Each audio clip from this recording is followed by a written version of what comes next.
It's a scientific fact that the hormones of stress downregulate genes and create disease, long-term effects. So if it's possible that our thoughts could make us sick, is it possible then our thoughts could make us well? The answer is absolutely yes. In this eye-opening video, world-renowned neuroscientist and best-selling author Dr. Joe Dispenza explains how stress can contribute to the development of diseases and what you can do to break the cycle and promote healing in your body. Through his extensive research and personal experiences, Dr. Dispenza shows you how stress can affect every system in your body, from your immune system to your nervous system. He also explains how chronic stress can lead to chronic disease and even shorten your lifespan. But there is hope. In this video, Dr. Dispenza provides you with a simple 4-day practice that can help you reduce stress and promote healing in your body. By combining meditation, visualization, and other techniques, you can reprogram your body and mind to release stress and promote optimal health and well-being. Whether you're dealing with a specific health condition or simply looking to enhance your overall wellness, this video will provide you with the tools and inspiration you need to take control of your health and live your best life. So if you're ready to break free from the cycle of stress and disease, watch this powerful video now and start your journey towards optimal health and well-being with Dr. Joe Dispenza. It's not genes that create disease, it's the environment that signals the gene that creates disease.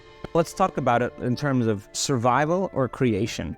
As I said, 70% of the time, people live in stress, and living in stress is living in survival. Now, all organisms in nature can tolerate short-term stress. You know, a deer gets chased by a pack of coyotes. When it outruns the coyotes, it goes back to grazing and the event is over. And the definition of stress is when your brain and body are knocked out of balance, out of homeostasis. The stress response is what the body innately does to return itself back to order. So you're driving down the road, someone cuts you off, you jam on the brakes, you may give them the finger, and then you settle back down and the event is over and boom, now everything's back to normal. But what if it's not a predator that's waiting for you outside the cave, but what if it's your coworker sitting right next to you, and all day long you're turning on those chemicals because they're pushing all your emotional buttons. When you turn on the stress response and you can't turn it off, now you're headed for disease, because no organism in nature can live in emergency mode for that extended period of time. It's a scientific fact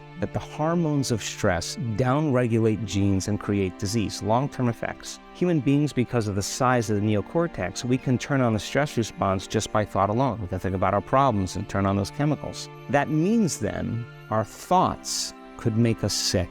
So if it's possible that our thoughts could make us sick, is it possible then our thoughts could make us well? The answer is absolutely yes. So then, what are the emotions that are connected to survival? Let's name them. Anger, aggression, hostility, hatred, competition, fear, anxiety, worry, pain, suffering, guilt, shame, unworthiness, the envy, jealousy. Those are all created by the hormones of stress. And psychology calls them normal human states of consciousness. I call those altered states of consciousness. If you are enjoying our video, please consider subscribing to our channel for more new content.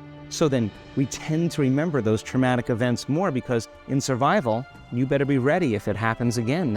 And when the survival gene is switched on, you could have 10 really great things that happen to you in your day, and you just have one bad thing that happens, and you cannot take your attention off that unhappy thing, because survival gene is switched on. Epigenetics, epi means above the gene. And many years ago, after the DNA helix was discovered by Watson and Crick, they said the blueprints of life, all diseases are created from genes. Turns out less than 5%, more like 1% of people on the planet are born with a genetic condition like type 1 diabetes or Tay-Sachs disease or sickle cell anemia. The other 95 to 99% are created by lifestyle and by choices.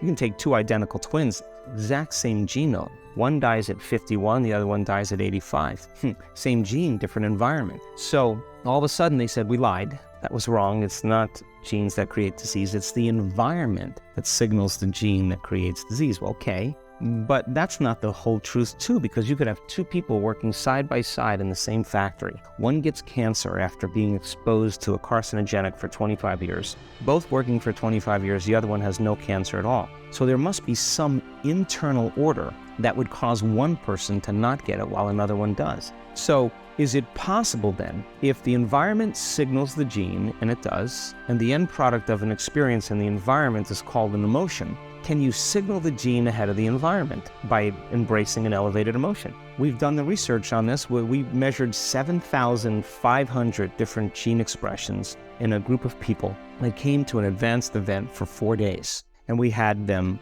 doing a seated meditation, a walking meditation, a laying down meditation, a standing meditation. And at the end of 4 days, just 4 days, the common 8 genes that were upregulated, 2 genes to suppress cancer cells and tumor growth, 2 genes for neurogenesis, the growth of new neurons in response to novel experiences and learning, the gene that signals stem cells to go to damaged areas and repair them, the gene for oxidative stress was upregulated. Sort of seeing all these genes that are very, very healthy to cause the body to flourish. Imagine if people were doing that for 3 months. We also measured telomeres, the little shoestrings on the end of DNA that tell us our biological age. We asked people to do the work, meditation, 5 out of 7 days for 60 days. Discover more similar contents from our carefully curated playlist.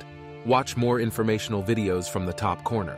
Measure their telomeres that determine their biological age. 60 days later, 74% of the people lengthened their telomeres. 40% significant change. 20% a very remarkable change. That means that they got a little bit of their life back. If it had lengthened by 10%, they got 10% of their life back. I think that the end game for me is to empower people to such a degree that they realize that they need less things outside of them to make them happy, less things outside of them to regulate their moods and their behaviors, and that they begin to use that kind of the power that we all have access to, and to really and to change the world, to make a difference so that there's more peace, there's more wholeness, there's more connection, that we support and love each other, we serve better. And I think that we have to start, for the most part, if everybody's working on themselves and doing their best to present the greatest ideal of themselves to the world, I think the world will be a better place. So that's my passion, and I'm witnessing it happening now more than I ever thought I would. Thank you so much for watching. And don't forget to hit that subscribe button and turn on notifications to stay updated with all our latest content.